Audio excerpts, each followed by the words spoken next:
আজিৰ মানে ভিডিঅ'টো অলপ বেলেগতকৈ বেলেগ ধৰণৰ ভিডিঅ' হ'ব। বৰ্তমান ভিডিঅ'টো আৰম্ভ কৰিছোঁ পানীৰ পৰা। গোটেই অসমতে বৰষুণ দি থকাৰ ফলত গোটেই পানী হৈ গৈছে অসমত, আৰু বানপানী হোৱাৰ ফলত আমাৰ ঘৰত কি অনিষ্ট হ'ল সেইটো মই দেখাই আছোঁ।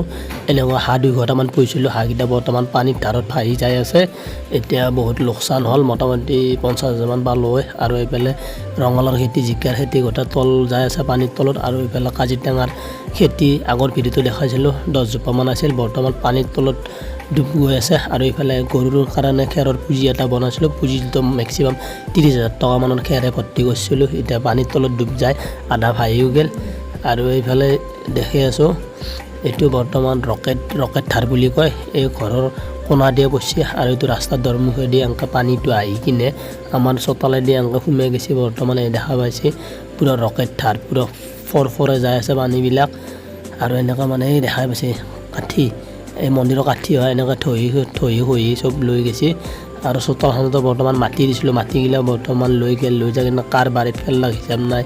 গাছ দেখা পাইছে কিমান অনিষ্ট হৈছে। আৰু এনেকুৱা মানে যিটো ঘৰ বনাই আছিলোঁ আমি, কাষত মানে মচ টিং দি থৈ দিছোঁ, কাৰণ যাতে মাটিবিলাক খহি নাযায় আৰু ঘৰটো খহি নপৰে, সেইকাৰণে এনেকৈ দি থৈ দিছোঁ।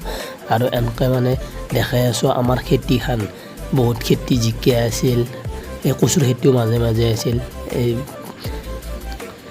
ভাতকেৰেলাৰ খেতি এনেকুৱা পানীত ডুব গ'ল, বহুত টকা লোকচান। আৰু এইফালে আমাৰ ঘৰটো থাকিব পৰা অৱস্থা নাই, এতিয়া বৰ্তমান ঘৰত বহুত পানী উঠিছিল, আৰু আধা বৰ্তমান শুকাল, বৰষুণ দিয়া নাই কাৰণে, আৰু বৰষুণ দিব চাগে। বতৰটো ক'লা মলাকৈ আছে। আৰু এনেকুৱা কলৰ গাছগিলা বাগৰি পৰছে, বহুত কল লাগছিল, মোটামুটি 20,000 মান টকাৰ কলেই লাগছিল এইবাৰ। আৰু এনেকুৱা লাওৰ গাছ, এনেকুৱা জ্বালাৰ গাছ, জ্বালাগিলাও মস্তকৈ লাগছিল। আৰু পানীত এনেকৈ ডুব যাই আছে, 3 দিনমান হ'ল, পানী কমাই না, এতিয়া অলপ কমিব ধৰিছে।